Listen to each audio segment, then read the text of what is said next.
Hi guys, welcome back to the 9th episode of Pixel Flicks. I am your host Brian, and with me as always is Ryan. He's not getting to see his name this week. I'm very tired and I'm looking a bit rough because I stayed up too late last night watching the Oscars. But I want to know, how are you, Ryan? Fantastic, thanks, Brian. Thank you very much for introducing me and asking. Yeah, I never actually stayed up for it. What time did it go until? About 4:45, I think it finished at. Dear. Worth it? Yeah. Yeah, it's alright, it was fine. I was watching it with Amelia, so it was quite nice just watching it with her. And reasonably pleased with where the Oscars went in terms of. I mean, at the end of the day, I don't really care, but like, you kind of want the films that you like to win things, don't you? Like, sort of thing. So, yeah, quite good. Yeah. I had a quick nosy. I think that Anora, was that the kind of main winner? Yeah, great film. I loved it. I thought it was brilliant. I thought it was really good. I think I spoke about it last week on the podcast. Sort of like quite interesting because I was saying to one of my mates, we were talking about it on WhatsApp, and I was just like, oh, it's like The Hangover meets Uncut Gems. And literally just as I tweeted that, he tweeted, not tweeted, texted, he was like, oh, it reminded me of Safdie Brothers film. And then obviously Safdie Brothers did Uncut Gems, so it's like I'm not the only person who's getting that sort of vibe from it. So, and obviously, have you seen Good Time? Yes. Yeah, do you know like the way Good Time, like it's sort of the way it sort of starts and then it just sort of goes off on one, and it just becomes this like it's just a bit mad. Like I know it's got a bit of that about it, where you're just like for the first 25 minutes, it's like kind of one thing, and then it just goes like a wee bit off the rails, but like in the best way. It's so much fun as well, like really good. Nice. So I was alright with that, and the best actress, like Mickey Madison, or Mikey Madison even. Is it Mickey or Mikey? I don't know. It's Mikey. What would that be? Mickey, Mickey, I would say. Mickey. Mickey Mouse is spelled that way. All right, there we go. Mickey Madison. I wanted either her or that Fernanda Torres to win, so that was good. Anyway, what you been up to? Not a lot, to be honest. Living life, living the good times. Honestly, not much. Just basically watching Yellowstone. We're getting close to finishing, like, and being up to date and everything. So I want to get through it so I can get onto Andor. And Charlene just wants to. I think she's feeling that we're close to actually finishing a series because we're quite bad for like starting a series or something and then no finishing it. So yeah, we're actually quite close to finishing it. So no, just watching that. Really, that's been about it. I've not really been on the computer much either. Earlier in the week, I was grinding Rivals and managed to get to gold. And after that, I was like, I don't need to do a single thing again on the computer. So yeah, that was me. You? Yeah. Yeah, not much. I was just say we're bad at. I was gonna say we're bad at finishing series as well, but I'm bad at finishing series. Like, Amelia can finish them just fine. No, not much. We went out on. I was off Friday just because I'd worked a different day through the week and didn't really do anything.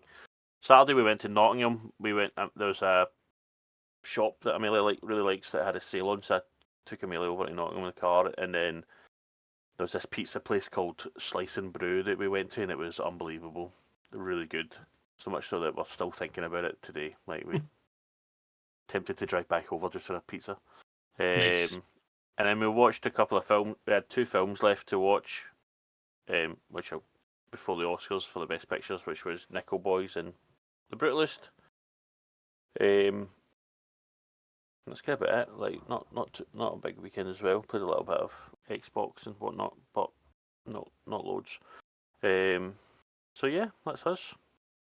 And in today's episode, we're going to, because the Oscars were last night, we're going to do our individual top 10 rankings of movies that never get nominated for Best Picture and should have been nominated for Best Picture, regardless of what anybody else thinks. As long as me and Ryan think it, then it does. Especially if we both have the same movie, it probably deserves to win. Yeah. Yes. So get us on the board, please, Academy. Exactly. So do you want to do it like a snake draft? No, it's not a draft, but do you want to do it like that? So like, whoever goes first, the next person goes 2 in a row, and then 2 in a row, 2 in a row. The Do ABBA that. formation. Yes. Do you want to go first? Do you want me to go first? Dealer's choice. I'm gonna get you to go first. Okay. Um, just also as well, like I think it's something probably worth mentioning for some of the films as well, if just in case people are not aware, and that I had actually forgot about until I looked at Wikipedia for the films. But there was a point when it was only 5 movies that were nominated, and then that changed to 8. Is it or 10? It can be up to 10. It doesn't have to be, but it can be. And sometimes there are a few years where you feel like I think they've just made 10 anyway, when maybe there's 2 or 3 in here that don't deserve to be on the list, but they just think, well, we've got the space. Let's give them a wee nod. So I think maybe some years could maybe be excused because I think the early 90s in particular probably had quite stacked years with some bangers that were getting Oscars. So I think maybe some of the earlier years can be excused, but a lot of my films that I've got are from, I'd say the majority of them are 2000s. And when there is, or a lot of the time there is a bigger availability of movies. All my films are from 2000. I've got one in the 80s and one in 99. There's a wee hint for the one in 99. What came out then? What came out that year? I think we might have 99 together.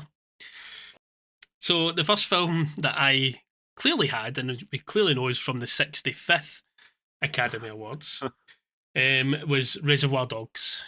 It was the first introduction, really, I think, probably to everybody for Quentin Tarantino, and set the tone for the films to come from Quentin. From that year at the Academy Awards, you had Unforgiven, The Crying Game, A Few Good Men, Howard's End, Scent of a Woman. I feel like surely somewhere in there, Reservoir Dogs. I mean, I've only seen 2 of those films, and there's one I'd definitely put it over, which is Scent of a Woman. I like Scent of a Woman, but I don't think it's anywhere near as good as Reservoir Dogs. I don't know if it's maybe just because of the violence or what it was, but I feel like Reservoir Dogs is maybe the type of film that should. Like, well, I mean, if it was now, if it's kind of crazy because Tarantino's at the level now that if Tarantino brought out a kind of subpar film, probably would get nominated for Best Picture. Like, yeah. Whereas like maybe some of his stuff that was better. I mean, I tend to like Tarantino films anyway, even the ones that aren't like up there with like the likes of Pulp Fiction and that. But yeah, maybe the language, maybe the violence. You're probably right. But yeah, that was my number 10. So 10 on the list. If we're going from least to favourite, then 10 would be my number 10. Reservoir Dogs would be my number 10. Do you have a favourite character in Reservoir Dogs? No, I don't think so. I love. See, that's the thing. Mr. Pink. Mr. Pink. Is Steve? Is it Steve Buscemi? Yeah. Just like it's just like Tarantino. It's just the opening scene and they're arguing about tipping and the like cafe type thing. It's so good. Yeah. Such a tight film. Just mainly confined to that. Is it a warehouse or a garage or what is it? Yeah, some sort of like warehouse. Yeah, it's almost a bottle episode of TV, isn't it? To an extent, like for the majority of the film. So yeah, 1992. That was one of my first picks. That when I was having a look at films that hadn't received a Best Picture nomination, I'm a bit confused as to why when you look at what it was up against for that year. Yeah, like I say, I've only seen 2 of those films, but I'd have it over Scent of a Woman. At the time, the winner was Unforgiven. Clint Eastwood won that year. Yeah. Cool. My first film in 1999. So this is for the 72nd ceremony. Best Picture nominations this year were American Beauty, which was the winner, The Cider House Rules, The Green Mile, The Insider, and The Sixth Sense. And I had The Matrix. Ooh. So I did. How's that not on my Um, list? Oh my god. I think The Matrix not only was an incredible, it's kind of revolutionary at the time as well, and so it was maybe too bold for the Academy back then. Um, they are all kind of like proper Oscar nominees, aren't they? Maybe The Sixth Sense is a bit different for the rest of them. I mean, even The Green Mile actually to an extent because it's quite supernatural, isn't it? But I think The Matrix is incredible, and like I just think um, it stood the test of time for me as well. Like 20, 25 years later, it's still a film that I put on and love and think's incredible. So I'd have loved to have seen The Matrix up there nominated. Quite gutted. That should be on my list. I don't have it on my list. I couldn't think of. I get this thing like where it's just like a pure mental block. Yeah, it's We, hard, and yeah. there'll be loads of films we're both left out. Do you know what I mean? Because like there's just so many films that probably could have like. There's no reason. It just comes down to preference a lot of time. There's loads of films that could have been nominated. Like I say, just a minor spoiler from my list. I have 4 films from 2018. Like that's just 1 year where I think these all should have been nominated for an Oscar. And I've looked at the list already for 2018. I was like, yeah, definitely have them on there over like my own personal one. So this is the only one. I think this is the only list. Oh, I've seen one of the films. I think this is only where I've hardly seen any of the films. My next film, number 9, is The Shining. Obviously Stanley Kubrick and Jack Nicholson. I love The Shining. I think it's one of my favourite films from before I was born. Uh, Especially like just the way it looks. I think it's one of my favourite like looking films, if that's a good enough sentence. It's just such a beautiful like from the obviously like from the blood coming down the elevator, from the driving up to the hotel. I think my favourite shot is you know when the wee boy's on his wee tricycle thing and it's following him behind in the camera and you hear the sound from like going to carpet onto the wooden floor and stuff like that. I think it's just such a beautifully shot film. And it feels like it's like I feel like now you'd be like, oh, that's Oscar bait almost to an extent, like how well done it is. Yeah, it's just a great. Jack Nicholson's great. I'm not sure maybe he was nominated or whatever for that year. I don't know, but personally, I think it's such a solid film. But the other films that were up that year were Raging Bull, The Great Santini, The Elephant Man Tribute, and The Stuntman. Oh, sorry, that's actor in a leading role. Yeah, I was going to say done. I've got ordinary Sorry, people. Ordinary People, Coal Miner's Daughter, The Elephant Man, Raging Bull, and Tess. Sorry. Maybe wasn't he big time enough back then. What have you got, sorry? Well, yeah, very very nice choice on that. Twinsies because that's what I have for my number 9. Also is Shining. The Shining. Yes. Yeah, basically just Ah, echo a lot of what you say. I think it's one of these films that we can look at a lot of current day movies and see where people have probably drawn inspiration from The Shining. Again, similar to you, it's probably one of those films that one of the best made films I think that I've seen that's been before my time, and I've not seen like when it's came out type thing, and it's like spawned like so much pop culture as well when you think of things like The Simpsons and all that. that was my first introduction to The Shining. Like I'd never seen it before until I'd Yeah, seen that, like that Halloween episode. yeah, it's like that and like Cape Fear and stuff. It's like so much we Yeah, get for and Simpsons and stuff like that. But yeah, no, great film. Jack Nicholson is amazing. As I say, I think the use of sound, the use of music. I think it's always as well in like top horror lists, but I don't think of it as a horror. It's maybe more of a thriller to me. But I yeah, 100%. I'd agree with that. Yeah, don't think I'm ever really scared during the film. But it's very tense and intense, and yeah, just great performances from everybody involved. Even the child actor gets a pass. So, and it's one of those films as well that got me interested in the kind of lore. I don't really remember much to be honest, because that was when I first kind of discovered the film that I decided to do a wee bit of googling and reading up on it and stuff. yeah. But I remember being quite interested in all the backstory behind Have you the seen the Doctor Shining. Sleep? Nah, I don't know why I've not. I'd But recommend watching it. It's really good. Like it's not. It doesn't quite. For me. It doesn't get up to like The Shining, but like it's really solid and it's a bit more. It's a wee bit more fun than The Shining, like because it's a wee bit more like action and stuff like that, and it's a bit more fast paced. But I was pleasantly surprised at how good it was. Like I thought I was going into it thinking this is gonna be trash. I just don't see like just from the trailers and stuff, but I actually really enjoyed it. And actually one of the nice things about it is like as great as The Shining is, and I love it. I think it's incredible, 5-star movie. You don't see The Shining in it that much, Yeah. like the ability. Whereas in Doctor Sleep, it's like loads of people are using it. Like it's probably why there's more action and stuff like that, and like more sort of trippy, like a couple more trippy scenes and stuff. Like I'd certainly give it a go. I'd give it a watch. I think for Doctor Sleep, there was two things that put me off.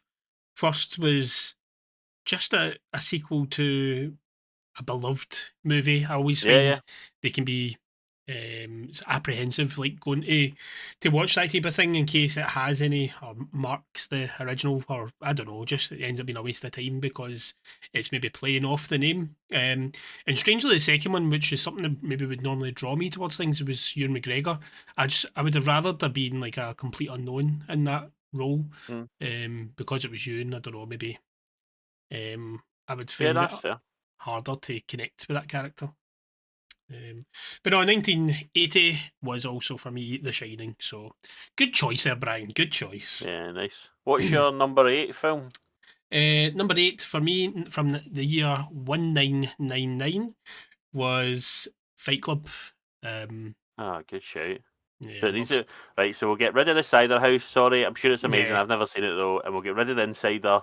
yeah. Michael Mann for See, I think Fight that Club. is a good film as well because I think I might have seen it, but I was listening to Russell Crowe talking about it a week or two ago, and it made me want to watch it. I think it is meant to be quite a good film, but Sure it is. yeah, it's gone for Matrix and Fight Club. Yeah, David Fincher is one of these directors that I think has Yeah. slowly popped up more and more for me. It's been films that I enjoy. I like the tone of his films and the kind of requirement to think in a lot of them and pay attention, and the overall direction of them. They always seem to have like a certain color palette to them as well, I think, which is kind of important to keeping the tone and all the rest of it. So, yeah, great film. I love all the wee kind of mini details, which I'm sure everybody's heard like a million times. But the stuff like with the Starbucks cups and all that, like, I love the attention to detail in the movie, and then obviously the acting performances. I think it was one of those ones for me with Brad Pitt that really turned me on to Brad Pitt and made me maybe see him other than a big handsome hunky man to being a proper actor. Yeah, I remember the first time I watched Fight Club.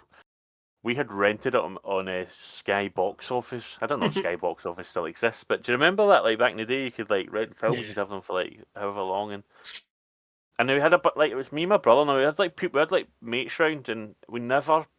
After about 30 minutes, we switched it off and thinking this is crap.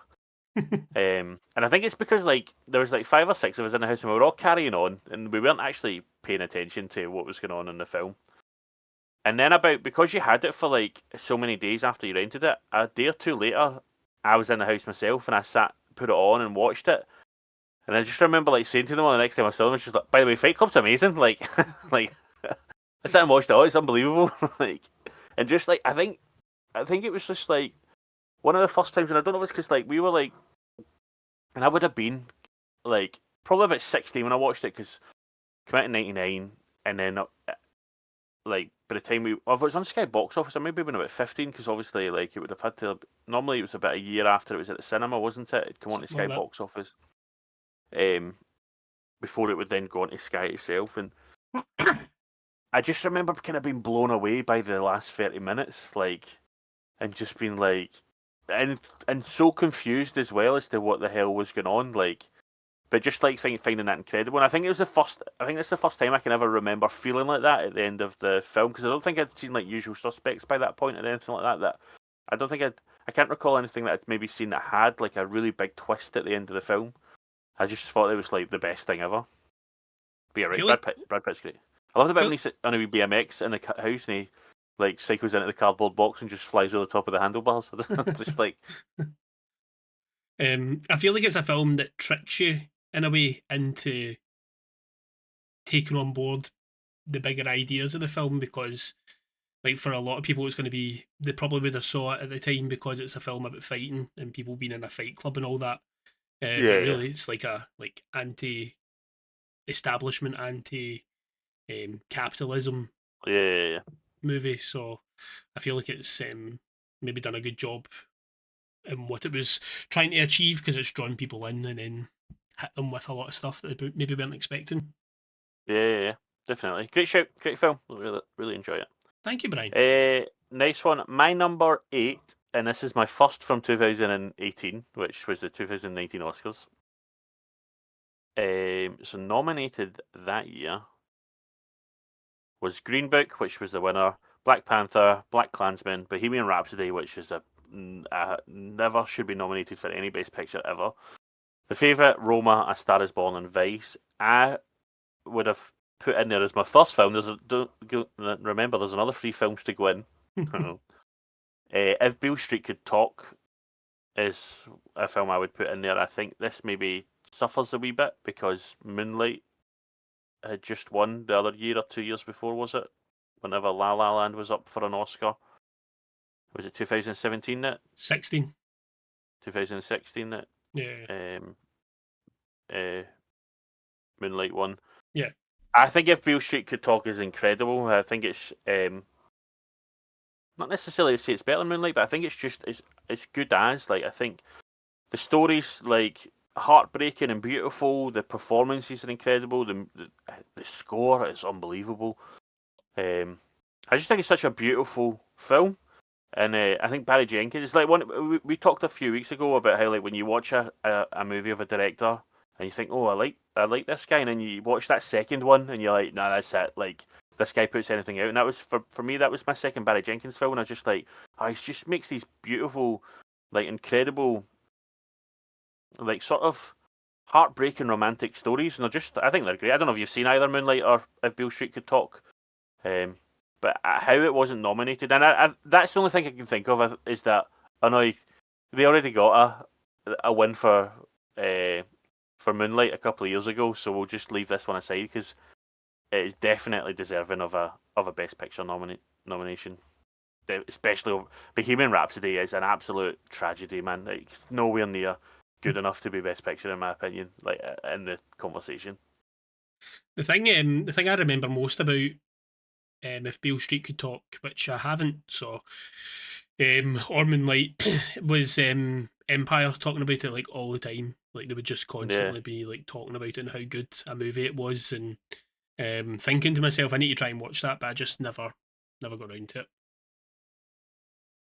And I like Moonlight is definitely like I wouldn't call it Oscar bait, but it's definitely like it's not traditional storytelling. So I think they do something a wee bit different. So like the Oscars really like that, you know. And I think Moonlight is I'm also someone who thinks had La La Land won that year, I'd have been alright with that. I loved La La Land, but I love Moonlight as well. So more than happy with that. But Moonlight's like it's in 3 sections, like so it's someone's life as a kid, a teenager, and an adult, and just how they've changed in those periods. So the storytelling's just not quite. Whilst it is linear, it's not quite as linear as other films. And then Beale Street Could Talk. Honestly, it's so good that all 3 there's like sort of maybe 4 main characters, and they're all so good. Like I say, like the music is. It's probably one of the best scores in recent years. But just got snubbed. Boo the Academy. I'm just actually going to write these down just whilst we're at it, is because I'm always banging on that we don't have enough films, or that me and Charlene will look at like our watching device to watch films and be like, we don't know what to watch because we've got too much. So I'm just writing these down as well. My number 7, and this is a film that Amelia introduced me to, which I think is an incredible film, is Pan's Labyrinth. was not nominated for Best Picture. It might have been nominated for Best International Feature at the time. I'm not sure. But again, the winner that year was The Departed, which was everyone says I love The Departed. So Departed's one of my favourite films. So I have no problem with winning, but I think everyone sort of says that was Scorsese's like, oh, you've been great for years. You've done much better films, but here's a here's an Oscar for The Departed. And you've got Babel or Babel, however you want to pronounce it, which was very much Oscar bait. Again, I like that film though. There's some really good scenes in it. Have you seen Babel? No. Letters to is it Iwo Jima? Iwo Little Jima. Miss Sunshine, Iwo Jima, Little Miss Sunshine, and The Queen. I just think I don't know if you've seen Pan's Labyrinth at all.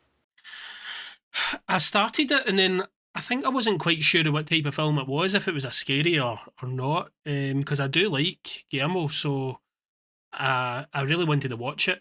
And It's it was very one of much Guillermo. It's I think I'd say there's some like moments where you're meant to feel scared, but it's not it's more of a supernatural like monster, and it's more like it's that kind of classic thing of like, oh, there's these monsters and things going about that could seem scary, but it's actually the people that are scary. Do you know what I mean? Like they're the Yeah. real monsters. It's obviously set in Franco's Spain as well, where obviously like there's that regime going on. But yeah, it's such a great film. The little girl in it's fantastic, and the monsters are great. Like see, like there's like a big like tree type monster, and there's like this little, I don't know, it looks like a piece of ginger. It's like a little like there's this little thing in a pant plot. And then there's obviously the sort of famous one that loads of people have seen, but they might not know what it's from. It's like this like, I don't know, it's this thing, and I think it's like always hungry, and the wee girl goes to see, and its eyes are on its hands and stuff like that. So Yeah. you don't know if you've seen it where it puts its hands up and Yeah. stuff, and it's like quite an iconic like creature.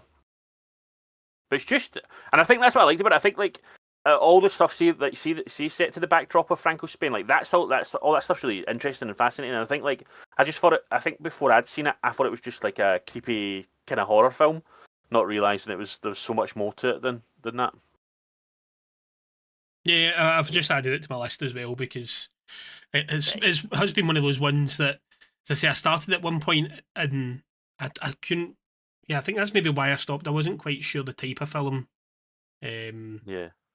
that I was going to get, and for whatever reason, I didn't want to watch it. But no, I think that's something me and Charlie would enjoy probably. So I just think like Guillermo ends up winning for The Shape of Water, which is a film I like. I like the sort of like sort of nods to like classic Hollywood and all that in The Shape of Water, but Pan's Labyrinth is a better film, and he never even got nominated for it.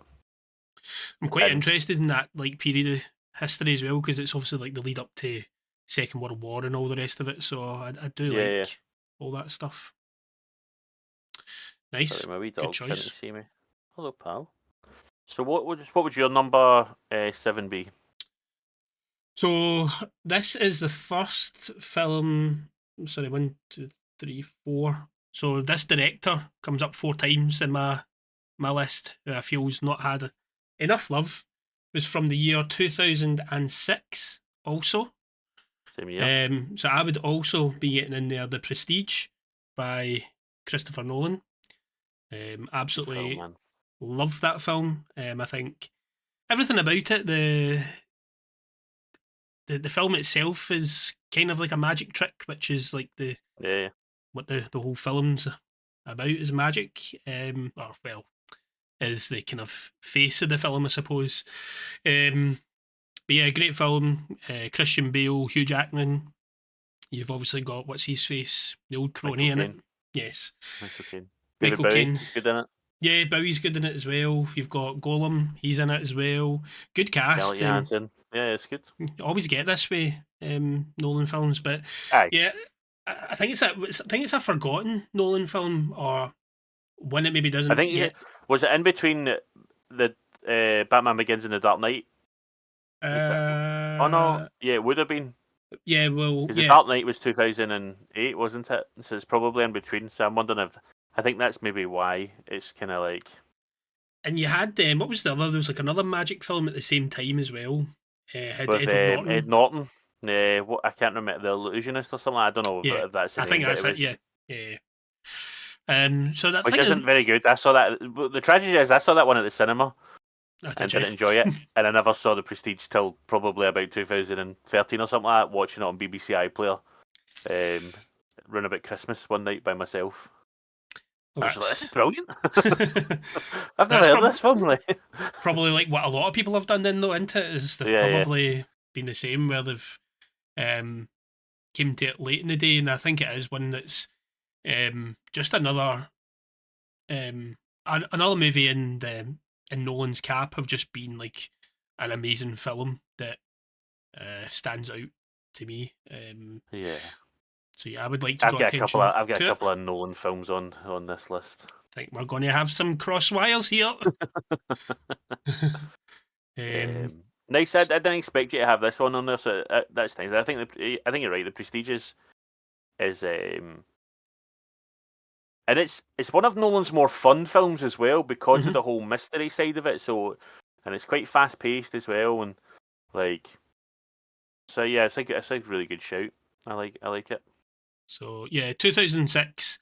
As much as I love Little Miss Sunshine, that's out of there. The Queen, she's gone. I do like letters from Iwo Jima. I have seen that, and I do enjoy that. So I would keep that. So our two films are in, and they two are out. What you get? I like Little Miss Sunshine though, so I do. I Yeah, love no, this scene. Like, I love it. It's see, a great film. what's his name? Oh, that's really terrible. I forgot his name. Plays the Riddler in the most recent Batman film. Yes, Paul Dano. yeah, The scene when he finds out you can't be a pilot if you're colorblind, yeah, and he runs out the van and he just like screams, like such a great scene. yeah. Great movie. Um, cool. What's your number? Was that what was that? That was your number 7. 9, 8, 7. Yes, so 6. What's your number Also, 6? Christopher Nolan. And we're going the Ooh. year 2000 this occasion. So Okay. we had Gladiator, so fair dues. Chocolat, Crouching Tiger, Hidden Dragon. I'll try and speak right next time. Erin Brockovich and Traffic. So I think that's quite a good year for movies. But I would be If you're going to say probably what I think you'd say, I'd get rid of Traffic. So I would if if you're going to say what I think you're going to say. I don't mind Traffic. I've not seen Chocolat, but I would get that Not as good as out. the film you're about to say though, is it? No, Traffic. which is Yeah. Memento. Yeah. Get Memento in there again. That's I don't know if I've maybe said this in the pod before, but that was one of the first films that I saw that really made me think about how movies are put together and how Aye. like the way the movie's made can just totally mess with your perception of things. Um, the use of time, which is a Nolan thing, Rope. or Yeah. um, is you really need to pay attention to the film, and it's one of those ones that makes you want to go back and watch it again because you're like, what just happened? And then you kind of start to piece it all together, and then when you watch it the second time round, and you know what's going on, you watch it with a different set of eyes. Yeah. And what's his name? Guy Guy Pearce. Pearce? Yes. Yeah. I thought he was great in it. He was great performance. Trinity was brilliant in it as well. Aye, and just overall a good story. Also, the use of like the black and white scenes as well. Just I that th- sort of like flip reverse of a murder mystery type thing as well. It's just like, well, we know who killed him, but you're like, why did he kill him? Is the yeah, bigger question this time around. It's so yeah, good. yeah, great movie. So yeah, 2000. We're taking out. I'm going to take out Chocolat because I've not seen it. So out, and the Memento is in for me. I remember, I think it was you that put me onto Memento because like I know you'd seen it, but definitely seen it before me, and I remember you talking about it like highly. But I think like when I went back to watch Memento, it was just like I was starting to really get into Nolan. Like I loved the Batman films. I loved Inception and stuff like that. And I think I'd already even seen what do you call it? The one he did with is it Zomniac with Insomnia. Insomnia with Robin Williams and Al Pacino and stuff, and I was just, I really like this guy, and then I went back and I think like it's a similar thing. Like I was just like when I watched Memento, I was just like, oh, I love this shit. Like I love like geeking out about films and like you say, like how do they all get made? Like how do they shoot certain things? Like how do they storyboard stuff? Like and it's just sort of get started. I guess when I probably around about the time when I was becoming a proper geek for films, like and do you know what I wish they had now and they don't have it anymore? I talked to a boy at work about this. Like, do you remember like? And I used to watch these all the time. Do you remember when you used to buy a DVD and you used to get all the like behind the Yeah. scenes stuff? Yeah. I just like we just miss so much of that now. Because I used to love all that stuff, like the production of things, and Disney brought it back a wee bit with their Marvel stuff, didn't they? Like with when there's a big Marvel film comes out, they'll do like an hour special, which is great. But I'd love to see more behind the scenes stuff and how films are actually made. I loved the two of them that I loved was Transformers. That I had the Blu-ray that and the behind the scenes and how it was made and everything was amazing. Just like the attention to detail in that first film was incredible, and for me, it's why it stands out compared to all the other Transformer films because I feel like Uh, there was just a lot more put into that. First one's great. And then the Lord of the Rings ones as well. Like that's like a Aye. couple of films worth basically watching those Uh, ones. well, So Lord of the good. Rings stuff, all the behind the scenes stuff in Lord of the Rings is brilliant. And you get a sense of their banter as well in all that, I think, as well. Like Yeah, when you get to hear all the wee stories about like how what's his face? Vigo is like Roki's. turns up to places like and starts getting steaming with all the Maoris and all the rest of it and just good stories. Next one. What number was that for you? That was number 7, I think. 6. 6. Or was it 7? Oh no, it's 7. You're right. No, 6. 10, 9, 8, 7, 6. Aye, that was my 6. So my number 6, yeah, is another Nolan film. I've got 2 Nolan films in a row here, and then that's me done with Nolan. I've not had a Nolan film yet, so is 2014's Interstellar. Very nice. I think this is one of his most underrated films, and I think it's one of those weird ones. I think a lot of people who like Nolan in general aren't as keen on this. I feel than a lot of people who love Nolan. This might be one of their favorite. This might be their favorite of his, and I think it's definitely up there. I think it's so good. I think it loses a lot of people in the third act, but I love all that as well. It doesn't. That stuff doesn't put me off the film at all. I just think it's again. It looks incredible. I love all the sciencey stuff, even though I don't understand any of it. I like all the performances, even from people that I'm not like. I'm not the biggest Anne Hathaway fan, and I think she's really good in it as well. Obviously Jessica Chastain, a young Timothy Chalamet, and all the rest of it doesn't really have anything to do in the film, to be fair. Yeah, just great, just a great film, and like I remember watching it at cinema, and like when Matt Damon showed up and being completely surprised. It was Yeah. like it was quite weird for like a Nolan film to kind of have like a. It's not a cameo. It's definitely he's obviously an important character in the grand scheme of things, but it felt unlike Nolan just to drop a famous actor on you like that. Yeah. But yeah, I love Interstellar. I think it's so good. The music, again, Hans Zimmer is just a bit of the man, and one of the best robots in cinema. Like, see the robot that what's it called again? The thing that looks Tars. like a big Kit Kat. Tars. It's so good, isn't it? Like, it's such Yeah. an iconic like robot. Like, it's so good. Yeah, great film. Love it. And I don't know what was nominated. So what was nominated that year was The Theory of Everything. Oh no, that's I'm reading actors again. I need to go down to Best Picture. Birdman, which won. American Sniper. I'd give it. I didn't think American Sniper was. I like it, but it's not that great. Boyhood, The Grand Budapest Hotel, and The Imitation Game, Selma, The Theory of Everything, Whiplash. Whiplash was good, man. Yeah. I'd happily get rid of American Sniper. Mhm. Never seen it, so Oh, I'll get rid of it. That's fine with me. I've heard it's alright, but I've it's never seen fine. it It's just myself. it's not bad. Like that, I'm not saying it's a bad film. It's not, but I just don't think it's. I think it's the reason it's nominated is because it's like it's about a war veteran. Do you know what I mean? Who ends up like sadly Yeah. dying through trying to help other war veterans with PTSD, and so it's kind of like obviously with how patriotic America is as well. Like it was always going to do well, and that sort of category. But I just think it's an okay film. hmm Yeah, I would support you in this action. Nice.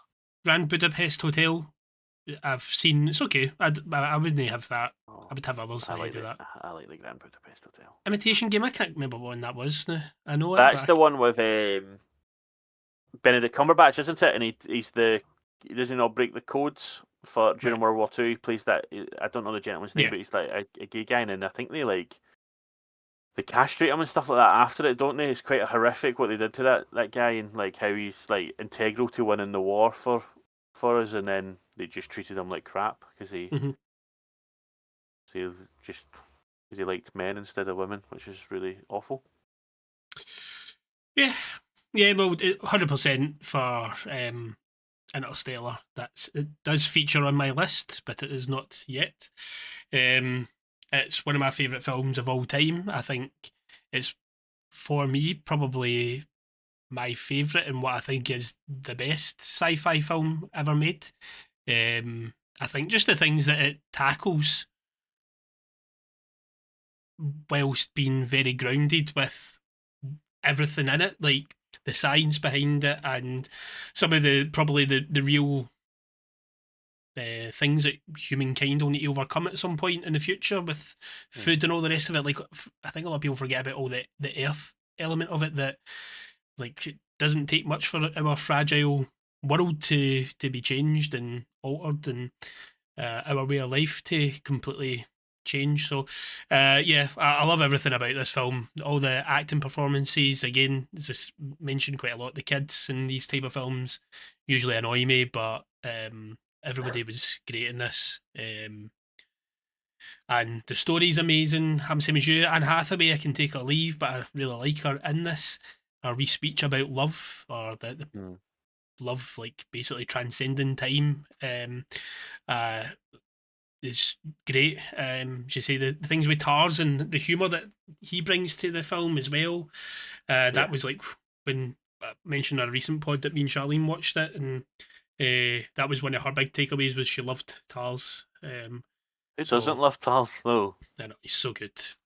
I agree with you. I think probably it's pushing people in terms of their interest levels with the first two acts and how sci-fi it is. But then when you get to the third and you get to like the fifth dimension and all that type of stuff, or fourth dimension, whatever one it is, you're maybe losing a lot of people. But for me, it like I remember getting the Blu-ray and watching it at home. Like I went to the cinema and everything, seen it. Then obviously once I had a bit more time to sit and actually analyze it. Um, like going down a rabbit hole of like all the different dimensions and how they look, and it just got me really intrigued in how, again, what we think our world is and how much bigger everything else probably is outside of it. So yeah, it's a massive film for me. Absolutely love it, and I condone your use of removing American Sniper for Interstellar. Thanks. In fact, and I would give it the Oscar and remove Birdman. Not Yeah, I remove like it from this, Birdman as but well though, so I did. I did, but it's not Interstellar. My next film, my number five, is another Nolan film, and it's the first of three superhero films to be on this list. Okay. The Dark Knight. I think The Dark Knight's incredible. I think it's one of my favourite films of all time. It would be in my top 10 films of all time, I think. Obviously, Nolan's Batman trilogy tries to ground the superhero genre as much as you can, like because it's not grounded at all when you actually step back from it. But like compared to what else is out there at the time, if you compare it to like another great superhero film that was out that year, Iron Man, the tone of the two films are very different. Obviously, gives you, in my opinion, still by far the best Joker, live action Joker anyway, that we've ever had. I don't think, even though, and obviously Heath Ledger won an Oscar for it, and I know Joaquin Phoenix later did, but I don't think Joaquin Phoenix even gets close to Heath Ledger in my opinion. I just think it's great. Just like the action's great. Just that opening scene with the bank robbery is just, it's so iconic. Like everything. Yeah, I just love it. Like just all the imagery from it. And obviously Nolan's films all look great, don't they? And I think like he has the best looking superhero films. And I'm a sucker. It's my wheelhouse. These films are made for me and people like me. And I even look at the winners. So like that, the best pictures that year were Slumdog Millionaire, The Curious Case of Benjamin Button, Frost / Nixon, Milk, and The Reader. I like Slumdog Millionaire, but like I feel like Danny Boyle has a. I think he makes a lot of films that don't age well. Like his style. Like I don't know if you've watched Slumdog Millionaire recently. Like the way it's like the way it's edited and stuff and cut, it's quite jarring. Like, and I love Dev Patel, who's in Slumdog. He's probably one of the most underrated actors in my opinion. I think he should be in both. I was saying to him the other day, I was like, how's he not more famous? I think we saw him on the BAFTAs. He just was like in the crowd. And I was just like, he's actually incredible acting, and he's really handsome. He's like, it's exactly what people want, like, and for their film stars. Do you know what I mean? Yeah. But yeah, I just love The Dark Knight. I think it's so good. It will always be up there for me. Nice. And I think also like the Batman films were my introduction to Nolan. Really, like I might have seen something of his before I watched them, but without really knowing who I was watching. I think for me, when I first watched the Batman films, it was more the Christian Bale's Batman than it was Christopher Nolan's. And obviously, like, I guess I don't know, being more educated and more aware of movies these days, like it's Nolan's Batman, isn't it? No one says Christian Bale's Batman. It's always Nolan's. Mm-hmm. And Christian Bale's Batman might be the worst thing in those films. His Bruce Wayne is excellent, but his Batman is a bit. I liked his Batman. It's And just so hard to understand at times. I'm a defender of Christian Bale's Batman. I very much enjoyed him. And as you say, the Bruce Wayne side of things, he was good. But Bruce Wayne is great. He's in the. I think this is the first one when he's like in the wee like water fountain and stuff like that, and just like pretending he's drunk and stuff. Like all very good. That stuff. Love it. I don't like his cowl though in the Nolan films. Okay. He's got like he looks like he's got a tiny wee head. Like he's just like silly. But I love it. I love The Dark Knight. I don't know how you feel about The Dark Knight. I love it. As you say as well, it was one of those ones I think it felt like because all the superhero stuff was really starting to ramp up at that point, and I feel like this was like the first real kind of acknowledgement of anything comic booky or whatever, and it took Nolan doing something, as you say, a lot more grounded. I love all the tech and how that's all kind of grounded in like real life stuff and all the military kind of applications that this type of thing had, and the Tumblr, and yeah, just so much about the Tumblr, man. So good, so much of it.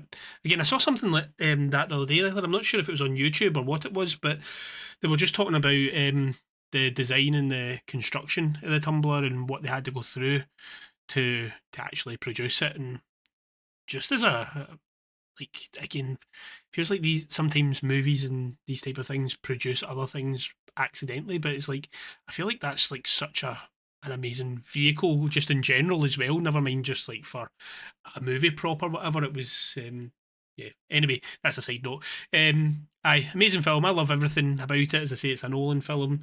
I do have The Dark Knight on my list also. So it's still to be revealed. Nice. But yeah, I loved. What else have we got? I think I there's at loved least it. another 2 films. Is that 2 we've both got? So we both had The Shining. We both had.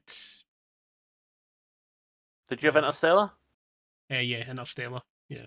And The Dark Knight? And I think there's at least another 2 we've both got. Probably, I would say so. Interesting. So what's your number 5? My number 5 is another David Fincher film, 2007. So we had that year. No Country for Old Men was the winner. Atonement, Juno, Michael Clayton, and There Will Be Blood. So there's at least 2 there that I would say probably are worthy of their positions. But one that I feel that I always talk about, it's my rainy day film, and I think it's like a cult film probably more than anything, is Zodiac. Absolutely Zodiac. adore Zodiac. It's Get rid of Juno. Like I like Juno, but Zodiac's much better than the texture of this film, the way it feels, it's eerie.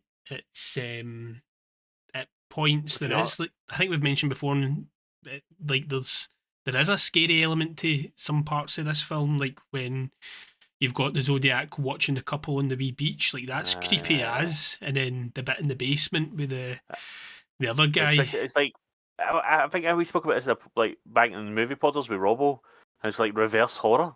Yeah, because he's like in the light and then he switches it off and what? It's such a chilling scene that sort of. It's like, is that what you were going to say? Sorry, like you just butted in there. I know. I saw that.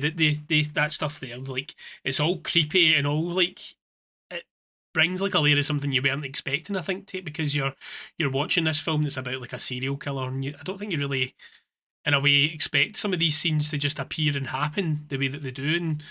And like the beach one's quite brutal when he appears. And like obviously the you get Gyllenhaal, Downey, and Ruffalo in it, and I think Gyllenhaal and Ruffalo in particular are great in this film. Downey's great. Downey as great as he is, he's always kind of the same character in there somewhere or another. Maybe other than recently in Oppenheimer, but like there's always a wee bit of Downey in his characters, isn't there? Which is fine. And I really like Robert Downey Jr., but I think Gyllenhaal and Ruffalo in particular in the Zodiac are really, really good. And the big guy, see the big guy who is like I think is the killer, like the one where he go and he like he's something really menacing and I don't know if it's his size as well, so like which makes him even more terrifying. But he's really good. He's so cold and sort of like no emotions or anything like that as well, isn't he? Like he's good. And I feel like there's like a certain level of smugness to him that he knows. Aye. That he's getting away with it. But they can't stick him with it. Aye. Yeah, just amazing. Again, the direction of it I thought was great as well. And just playing with like real life history as well, I think was great. And I loved all the stuff as well, like with the puzzles and learning about like codes and all that as well. I remember, I'm pretty sure it sent me down like a wee journey of like wanting to be a code breaker and stuff like that. So, amazing film. It's one of these ones that I think when you speak to people like, oh yeah, I know about Zodiac, but like, do they really know about Zodiac? I don't think so. Yeah. So just like on the other films that were nominated that year, you're saying you're making a list of films you should watch. No Country for Old Men is. You should add that to your list because I know you've not seen it. I did. I saw it recently. Oh, did you? It was alright. It was good. Right, it was okay. Alright, it's brilliant. It was alright. You're alright. I love No Country for Old Men. I think I maybe had to watch that in parts, so maybe I need to sit down from start to finish and watch it. But I like Brolin in it. I really enjoyed Brolin. Yeah, he's good. I enjoyed him. Javier Bardem's brilliant in it, though. Is that sort of stoic character? Yeah. So yeah, that was my number 5. Yeah. I think number 4. Your number 4 is 4. We have spoken about is The Dark Knight. So that's an easy one to move on from. Great film. That means we've both picked it. So that means that The Shining, Interstellar, and The Dark Knight definitely need to be included. And there's 2 more films that are going to get nominated as well. And I think this might be one of them. My number 4. I think you're going to have both these films. My next 2. My number 4 is Jurassic Park. Jurassic Park. Welcome, Jurassic. And obviously, I know why this wasn't nominated. I don't think there's a world that this ever gets nominated. This is a film that I've seen so many times. It has so many flaws in it that is probably uncountable. But I think it's just, I don't know. It's just like the none of the Martin Scorsese like meme. Like, this is cinema. Like, Yeah. it really is though. Like, it's just Yeah. pure blockbuster. Like, especially when you're wee. See, when you're a wee boy or a wee girl, I think this is why you go to the cinema, is to see things like this. Like, and it's just like, I think the fact that it's so beloved, and I don't think it's just a nostalgia thing. I think it's genuinely a great film in terms of, like, I think there's great little horror moments in it. I think the characters are really fun. The action's really fun. It moves at such a nice pace. You don't get too much dinosaur too soon. Like, if anything, you're a bit disappointed with the lack of dinosaur in the first 30 minutes or 40 minutes of the film, because you kind of gets teased a lot. I just think it's brilliant. It's one of my favourite films of all time. I mean, if someone asks me what my favourite film is, I always say Jurassic Park. It's maybe not necessarily true, but like, for a while it was my favourite film. Like, from when I was like 8 until when I was like in my 20s, so it was easily my favourite film. I love it. And then Spielberg already got nominated that year for Schindler's List, which definitely going to get nominated. The Fugitive was nominated, In the Name of the Father, The Piano, and The Remains of the Day. I've never seen The Remains of the Day, so that can get to putting Jurassic Park in there. I haven't even heard of Remains of the Day, so I don't know if that's a good or a bad thing, but I just love Jurassic Park. It just makes me happy. Like, it's just an incredible film. Yeah, I think it always seems to be the case when you look at these lists as well. There's always like one or two you're like, I don't really know if I have watched that film, if I've ever watched it again, or ever heard anybody talk about it again. Yeah. And I feel like that should be a factor in the decision making about a lot of these films. Is like, well, does it stand the test of time? Like, exactly. And because like, it's all genres do as well. Like, you can get really art house stuff, you can get really like sort of wanky stuff, and like blockbuster stuff, and like, if like all genres can like pass that test of time as well, can't they? Where people are still picking them up 10, 15, 20 years later and thinking, oh, I love these films, or even like 50 years later, which I'm sure will be the case with some of the films. Yeah, well, even if you look at like that year, like, as much as I like Schindler's List, I don't know if I've ever seen it recently. Fugitive, again, Yeah. I don't know if I've seen it recently. 94, you've got Forrest Gump was the winner. That was just on the TV for me the other day there, and I sat and watched the rest of it because it was on. It was really enjoyable. Pulp Fiction would be a film I would probably go out my way to watch. Shawshank would go out my way to watch.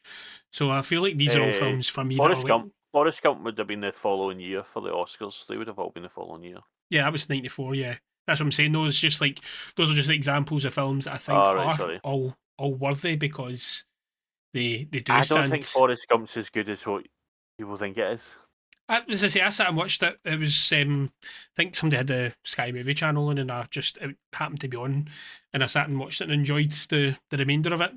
Don't get me wrong. I think some people have done a full 180 on it and think it's terrible. I also don't think it's a terrible film. I just don't. When I watched it again, I mean, it would have been a couple of years ago now, 2 or 3 years ago. I don't remember enjoying it quite as much as I did when I was younger. You know what it is? I think I've since read a book. There's a book called "The 100-Year-Old Man Who Climbed Out a Window and Disappeared," and it's kind of like Forrest Gump. I think it was written after Forrest Gump was out as a movie, but it's kind of that. Do you know that way? Like, you've got this character. Now, he's not quite as obviously the Forrest Gump character. There's like, the movie certainly hints that he's maybe like got some sort of disability, like both obviously first physically and then also mentally as well. But Forrest Gump seems to have like touched all these really important moments in history. Like, I mean, that's kind of like the film "100-Year-Old Man Who Climbed Out a Window and Disappeared." He does that as well. It's about this old guy who's like I say, he's on his 100th birthday. He's in a nursing home, and he just decides, oh, I'm fed up. He jumps through the window, then he runs away, and he goes on to this adventure.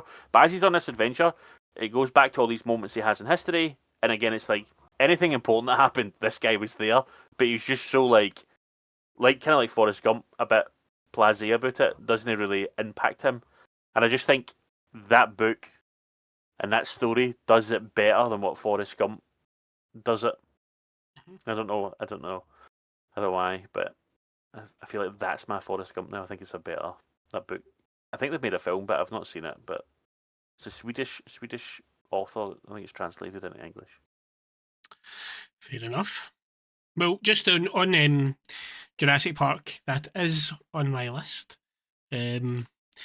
It's one of my favourite films of all time. I remember seeing it at. It was one of the first things I did when I moved to Irvine. I'm pretty sure was going to see it at the Magnum. Nice. I know. Probably too young The Magnum. to I've not seen it. Maybe you could watch films at the Magnum. have. That's nuts, isn't it? And I then feel like the big epicenter of Irvine. Like, I know I miss the Magnum. yeah, it was good, wasn't it? Saw Godzilla in there one time. Like, saw Godzilla with like Bryden, this a guy called Kevin Simpson. I don't know if you'd have known him. He's a year below us at school, and my brother. And like halfway through the film, like Bryden and my brother got bored, and they were just like, there was only like us four and like maybe two other people in there. And Bryden and my brother, I don't know if Bryden will remember this, but they were running about down the bottom of the screen pretending to be like a big dinosaur, like when we were watching Godzilla, just being idiots. And I was getting annoyed because like I love Godzilla, like I love stuff like that, but they were just like, this is crap. Aye. I love Jurassic Park. I feel like it should have probably. Again, I've not seen the remains of the day, so get it out my list. I just think in the 90s they're not. I think also the fact that Spielberg's nominated the Best Picture Schindler List is on there already, and then also think like, Schindler List is very much an Oscar film. Like, I mean, World War II, they all love a bit of that at the Oscars. But also, I just think like big giant dinosaurs, CGI and animatronic dinosaurs was never going to get nominated for an Oscar, and it's a crime. Aye. It's an absolute crime. Dinosaurs should always be nominated for Oscars. It's because it was a game changer for like CGI and all that as well. It changed the face of how films are made, and again, with probably films like Lord of the Rings and all that feel the impact of the strides that Jurassic Park made, and yeah, love it. It's a blockbuster movie, and it's better than whatever Remains of the Day is. So get it out and get it in. So my next three films, obviously my number three will do next, but they're all from 2018, which obviously must be the best year of cinema ever, in my opinion, at least. I didn't realise I felt that strongly about. I know what one of them's going to be, but I can't think what the others are going to be. So. I think you won't be surprised when you hear what mine's are. I think one of them you maybe just didn't know that's the year it was, but you'll have heard me talk about it. And then I think the other one you'll be like, oh yeah, that is a good film. That's a fair shout. But again, Bohemian Rhapsody's in there. I don't know if we'll get rid of that. I don't know what we can get rid of next. Vice. Let's get rid of Vice next. Infinity War.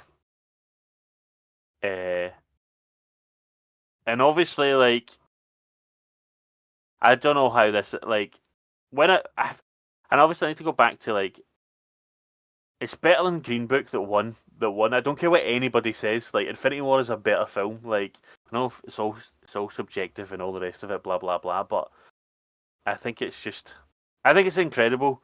And obviously, we are invested in that world. We went to see everything. Like the amount of times we went to midnight screenings, way before Infinity War came out. The amount of times we've watched the films over and over again. Like when Captain America came out, I remember Winter Soldier, we went and watched the double bill to watch the first Avenger before it, and probably did the same with Civil War as well and all the rest of it. And so we're so invested, we were and we are so invested in that world. But I just think it's such a great film. It's one of the best villains ever. Like, I don't care what anyone says. Thanos is just incredible.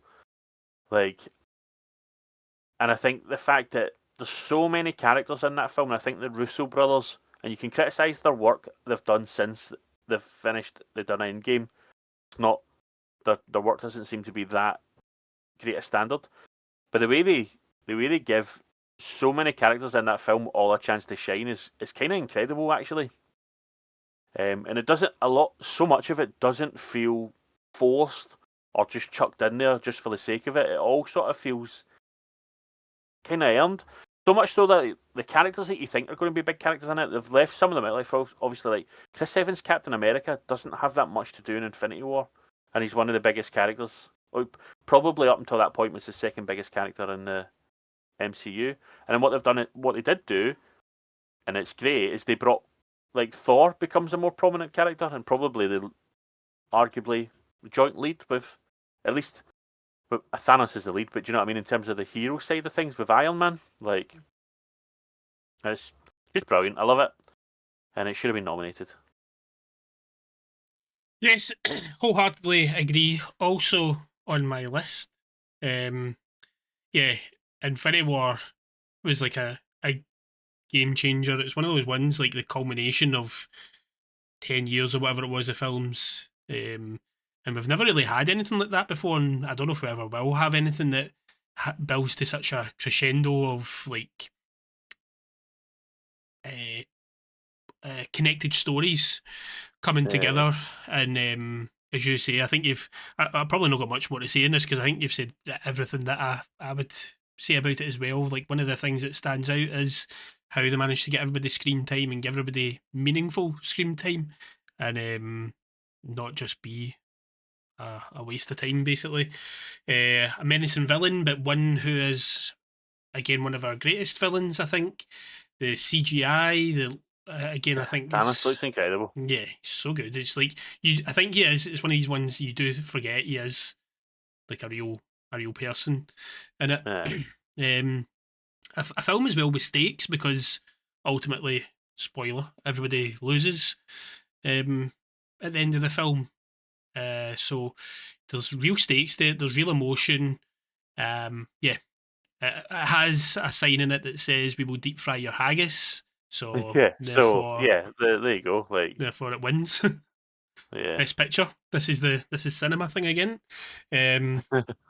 Aye, no, it's so good, and obviously we're biased because we like the MCU, but specifically Infinity War, like Endgame's amazing as well, but specifically Infinity War for what that film achieved yeah. and the pacing of it and everything as well. That's one of the things I always talk about that film is from the start, it's going, and it just doesn't stop the whole way through. There's no real lull. They talk about these. I think Kermode and Mayo talk about like when's a good time to take a break during a lot of these type of films. I don't think there's like any real good time because it just keeps going the whole way. I don't know why you'd want to take a break during Exactly. Infinity War. I think it's so good. Just pee yourself. Yeah. Put a nappy on. Yeah, so that's my 4 and my 3. So what's your Cool. 3 and 2? Oh, and so I mean we've discussed everything that was nominated that year because this year's coming up a lot.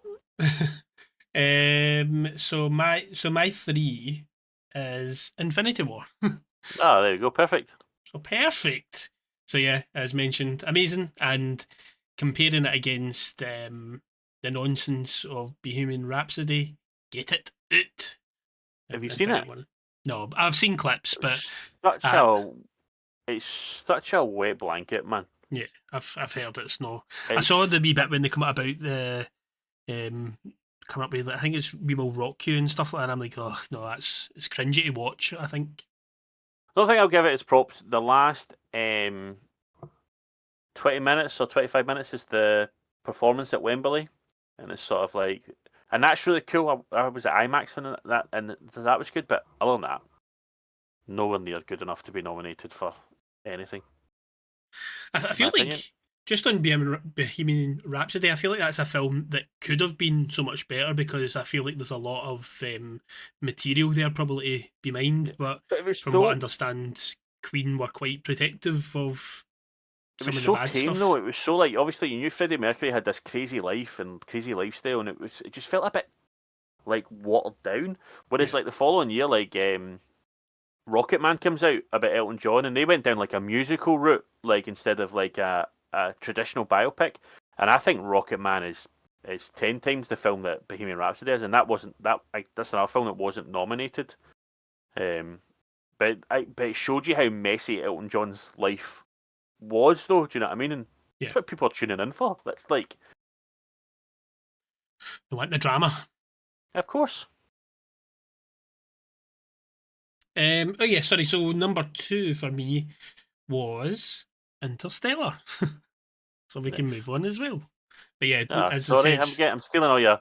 I I know what your know, number one is now as I well. know. Aye, no, it's as I said, it's one of my favourite films of all time. And I love sci-fi, and I love things that get like into the nitty gritty of sci-fi. So yeah, ticked a Yeah, lot of boxes for me that one. and then So just what's your number two, and then your number one? number two is again from 2018. This is number one, but is Into the Spider-Verse for number two. Good shout. Yeah. I think it Yes. might be the best superhero film ever made.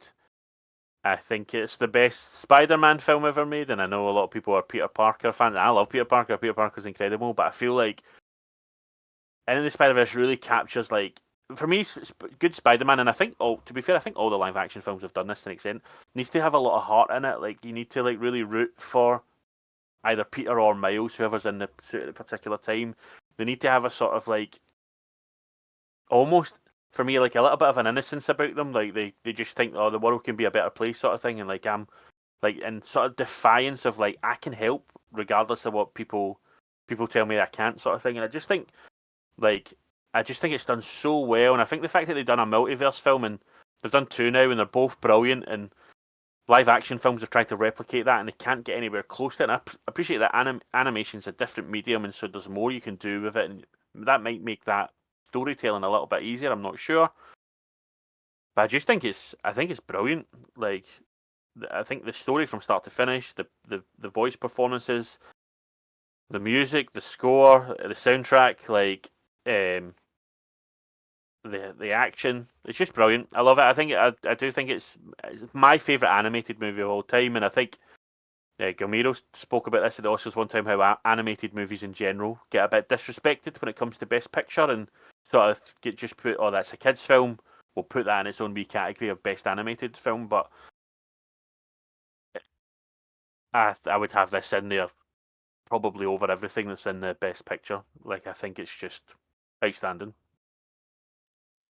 Yeah, that's a fantastic shout, and probably in hindsight, I would have to amend my list. I think to get that and the Matrix in there because yeah, amazing. I think you mentioned there the animation style was one of the things that I remember quite clearly about seeing it the first time and how intricate it was and how faithful to like a lot of the comic book stuff it was.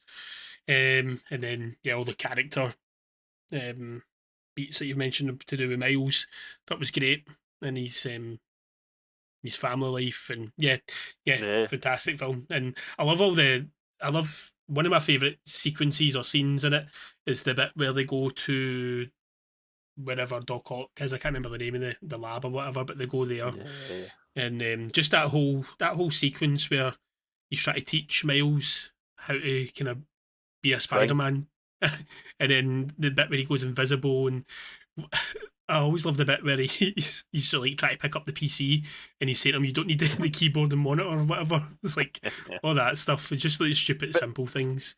And I then think that you get like the moment where he's thwipping through the forest and he aye. starts to get to it, and then Spider Gwen appears, and yeah, just really just a fantastic film. Yeah, But amazing. going back again to what we were talking about earlier, like when you watch Memento, and you start to become like a geek about films, and it's like when you watch the stuff with Spider Man, and the fact that like when they're swinging at first, like Peter B.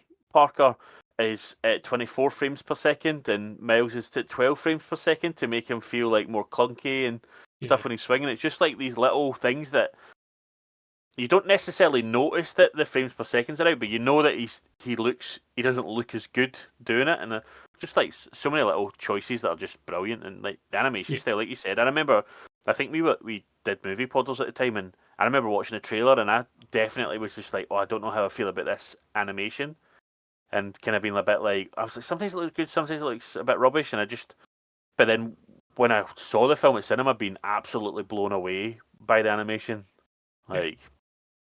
Yeah, great film. Love it, love Great it. pick, Brian. Great pick. And then my number one, and I've mentioned this, and this is only the ninth episode. I might have mentioned this film every week.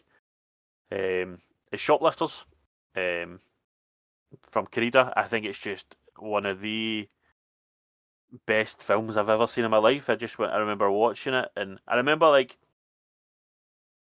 it's kind of similar to what you were saying about like when if Beale Street Could Talk, you like heard Empire talking it. It was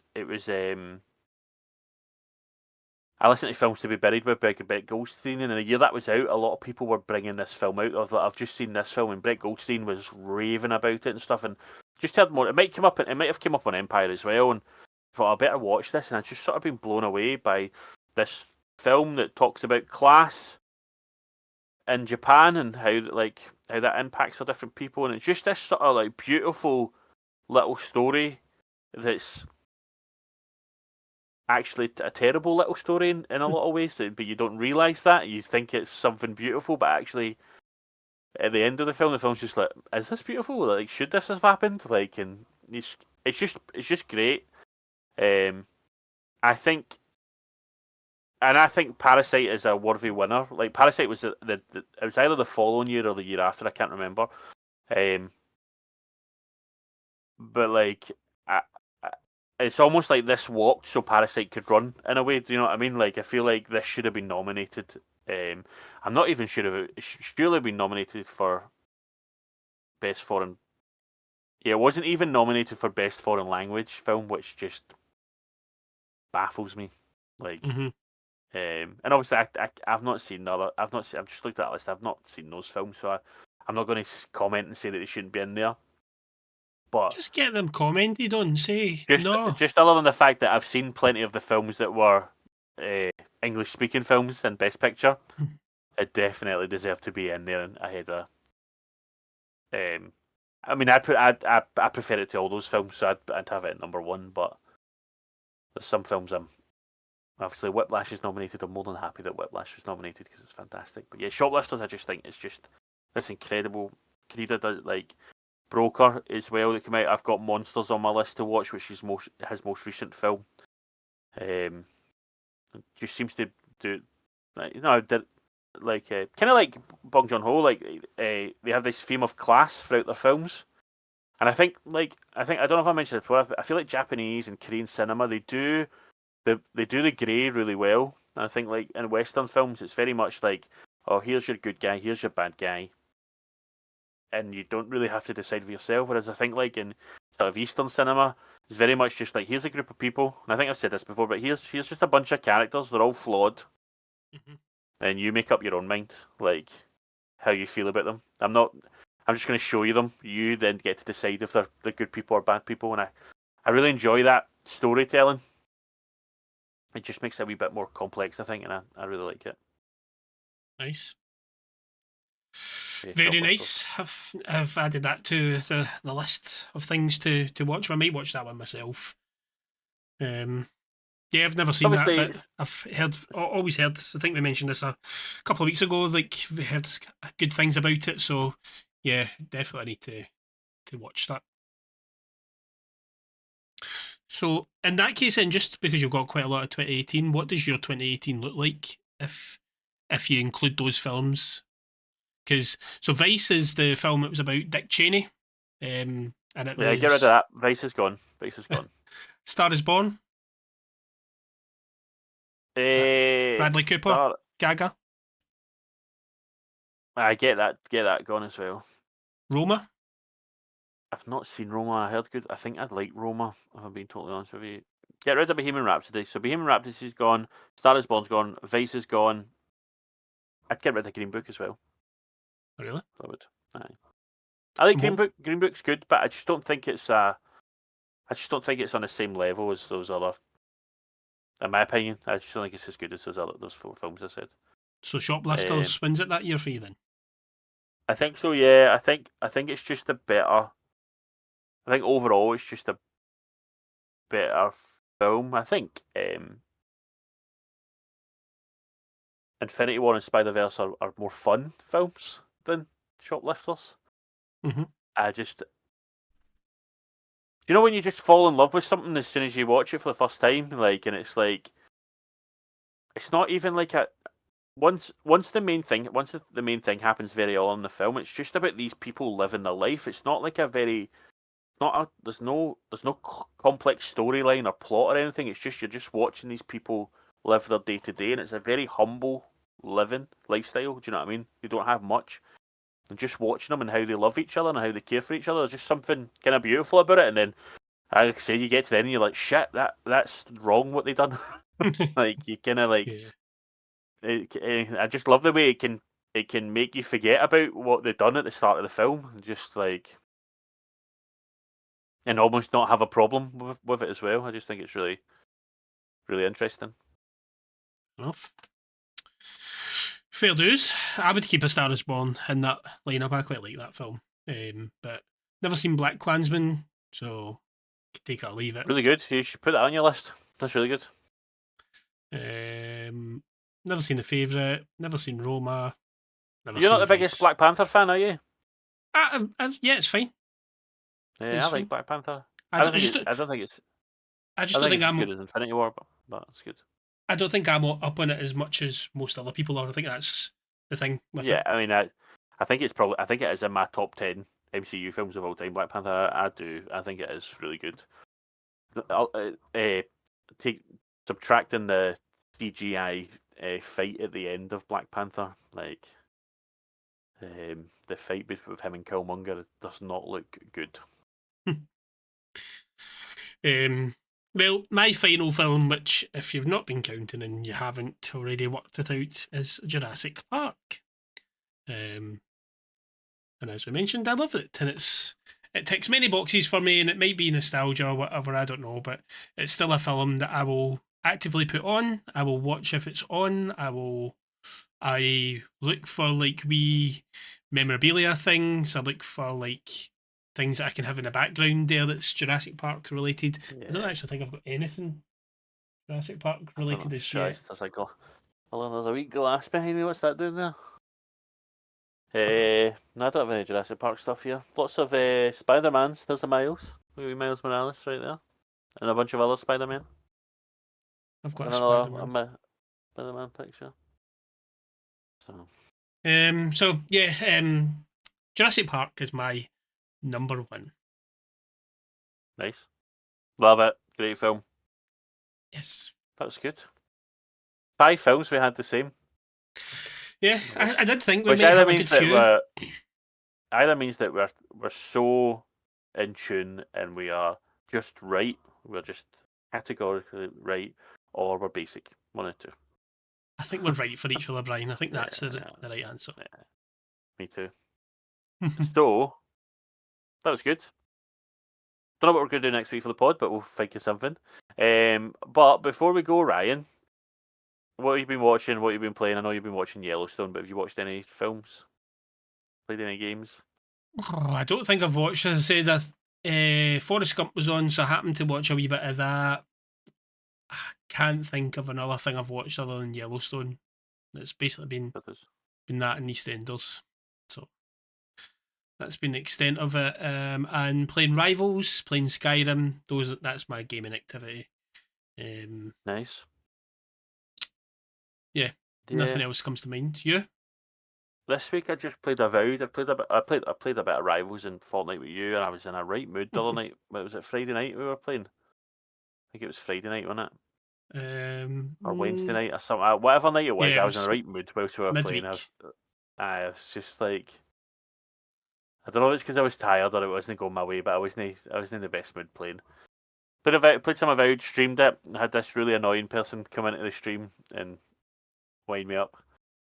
I had such a good time doing that. Honestly, it was like, do you know, it started off just like I'm gonna go in and just watch them, and then I could see you were like quite into it, so I remember the sound alerts, and you looked annoyed with the first one that I played. And I was like, honestly, I had it up full blast, so it was so loud. So that's why. And then when the second one went off, I was just like, because I hadn't got around to turning it down. It was more. It wasn't like the fact that it were doing. Because once I turned it down, it was fine. It was just that the first few, they were so like it was so loud in my head. I was just like, this is awful. Oh, so good. And then doing the farting and stuff. It's like pure schoolboy stuff, but. There's one fact, like, because I don't even notice. There's one that made me proper chuckle. Like I just kept laughing at it. It's just, no, I was enjoying it. So you ruined it. It's just doing a bunch of side quests, like getting them all done, because you've got to do. I think one of my gripes with games is like when games force you to do side quests, in order to be able to level up. And like I said at the beginning of the pod, like I wanted to watch all best 10 picture films before the Oscars, and so we had 2 left to watch. So we watched Nickel Boys, which is good. It is good, and it's quite a harrowing story. But talking about like the design and how it was filmed, it's a first person point of view, and then at times it switches to like a third person over the shoulder type thing. Right. And I just Okay. found it took me out the film quite a lot. But there's some really good like visuals in it. There's some really good, really like hard hitting scenes and stuff. And overall, the story is really like, not sure good's the right word, because the content of the story is, like I say, it's really harrowing. It's really sad and tragic what happened. But yeah, it's worth a watch. But like I say, the way it was shot, I found it quite hard to watch a film like that way. And then I watched The Brutalist as well, which I gave 4 stars. Really good. I don't think it's as great as what I mean. I think that it never won Best Picture, but it's probably, maybe it's lost a wee bit of favour. I think one of the biggest compliments I can give it is like it doesn't feel as long as what it is. Right. Okay. Moves along. I think it's split into 2 parts. Well, kind of 3, because they do a wee epilogue. They do like part 1, part 2, and then an epilogue. I think part 1 is better than part 2. I found that when he first comes to America and he's trying to get into America, like I guess chase that American dream to an extent. I found that better. I think the pacing was better as well in the first part. In the second half, I don't think the second half. I think if the film had been, if the first half had been the film all the way through in terms of like how good it was, I probably would have gave it 5 stars. But it lost me a wee bit in the second half of the film. And again, not bad in any way, but just I probably was a wee bit clock watching a wee bit more than I was in that first part. But good, Adrian Brody probably not necessarily deserved, but probably worthy of his Oscar win. Although his speech was fucking, excuse my language, just so self indulgent, man. Like I was just like, do you know what I mean? Like I feel like, and I'm not all for like I'm not all for like people making like big political statements when they get their Oscars, but I feel like he made a film about immigrants, because he's a Hungarian immigrant to America, and he's from a family of immigrants as well. And he didn't mention it once in his speech. You'd kind of feel like, especially with how like the moment in America they're going around everybody's houses and just chucking people at their houses and stuff. That ice bunch of knobs are going to be like, you'd think he'd have said something, but it was all just about him, and then like the music come on and he's like, no, cut the music, like this isn't my first rodeo and all that, and just like kept talking for about another. He must have been on for about 4 minutes, like talking. Right. And I was just like, I think what is annoying about that is like there's other people who were on earlier for smaller awards, and like when they were on, like they put the music on and they cut the mic as well, so they don't even have a chance to keep talking, and then you get like someone who can just be like, "Oh no, I'll just take up this space and just talk about myself for 4 minutes." It just was wasn't my favourite speech of the night. Get him off. Yeah. Sausage. So, yeah, So that's it. That's the films I've watched. Not really watched any other than Great British Menu. I've not watched any TV. But Daredevil starts this week.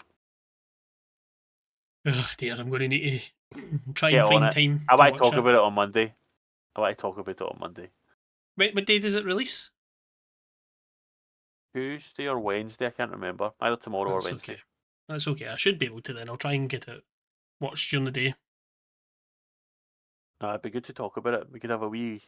I think they're releasing it like so many. I think is it just so many episodes a week or something like that as well, or something, I can't remember.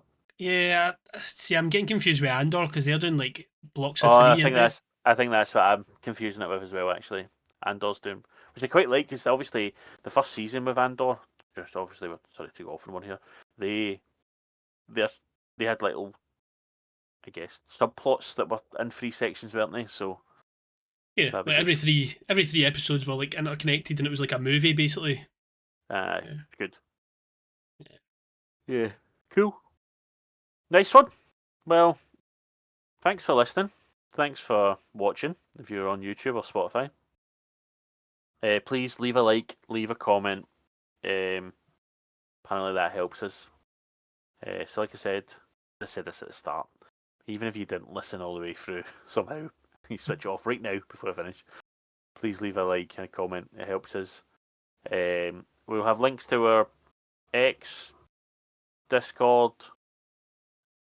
Twitch, all in the description. So please come and say hello, give us a follow, that'd be cool. Are you planning on streaming anything this week, Brian? Or maybe. I think I'm going to keep Skyrim to just YouTube, offline stuff, and then probably like Rivals and that. So I don't know. Maybe I think I'm going to check out Splitgate 2 at some point, and then I would like us all to get a wee game of something, but I just don't know what that we could all unite on. Yeah, I think it's finding the time as well, isn't it? Because like when you've only got so much time to game and stuff. I'll stream this week. I'll either be Avowed or Marvels. And then I do need to finish getting my recordings of Gears up onto YouTube. And then I think the next thing I'm going to record is South by Midnight. South by Midnight. I think I've heard of that. It's not out till April. If I can figure out a way to get both me and Amelia on voice chat for stream, probably not camera, but voice chat for stream, I might stream some of Split Fiction, which is a co-op, or I might record some of it. It's just two of us would have to be in this wee office. It's not very ideal for recording. Like there's quite a tight space. Tweet. Like a tiger. Anyway, thanks for listening. Take care. We'll see you another time. Bye bye. Bye bye.